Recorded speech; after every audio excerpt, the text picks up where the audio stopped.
Chapter 22. Persistence.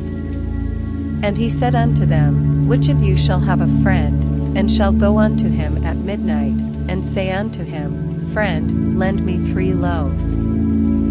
For a friend of mine in his journey is come to me, and I have nothing to set before him? And he from within shall answer and say, Trouble me not, the door is now shut, and my children are with me in bed, I cannot rise and give thee.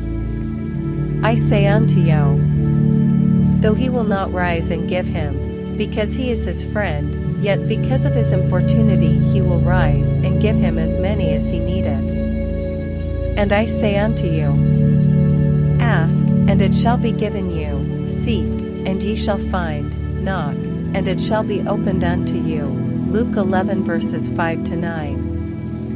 There are 3 principal characters in this quotation, you and the 2 friends mentioned. The first friend is a desired state of consciousness. The second friend is a desire seeking fulfillment. 3 is the symbol of wholeness, completion. Loaves symbolize substance. The shut door symbolizes the senses, which separate the seen from the unseen. Children in bed means ideas that are dormant. Inability to rise means a desired state of consciousness cannot rise to you, you must rise to it.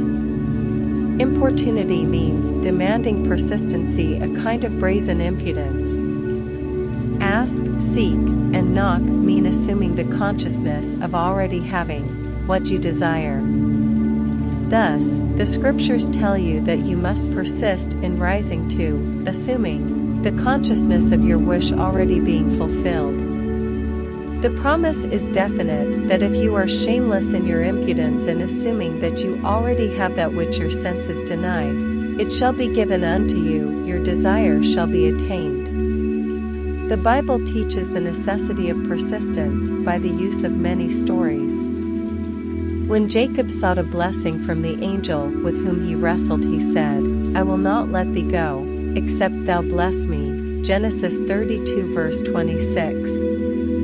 When the Shunammite sought the help of Elisha, she said, As the Lord liveth, and as thy soul liveth, I will not leave thee. And he arose and followed her. 2 Kings 4 verse 30. The same idea is expressed in another passage. And he spake a parable unto them, that men ought always to pray, and not to faint, saying, There was in a city a judge, which feared not God, neither regarded man. And there was a widow in that city, and she came unto him, saying, Avenge me of mine adversary. And he would not for a while, but afterward he said within himself, Though I fear not God, nor regard man, yet because this widow troubleth me, I will avenge her, lest she weary me by her continual coming. Luke 18 verses 1-5. The basic truth underlying each of these stories is that desire springs from the awareness of ultimate attainment, and that persistence in maintaining the consciousness of the desire already being fulfilled results in its fulfillment. It is not enough to feel yourself into the state of the answered prayer, you must persist in that state. That is the reason for the injunction, man ought always to pray and not to faint. Luke 18 verse 1. Here, to pray means to give thanks for already having what you desire.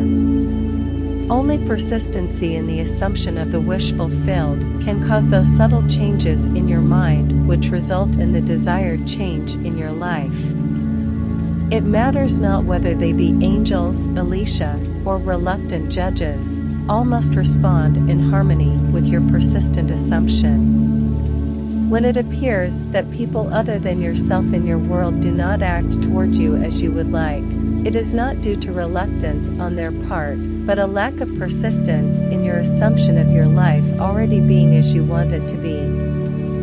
Your assumption, to be effective, cannot be a single isolated act, it must be a maintained attitude of the wish fulfilled.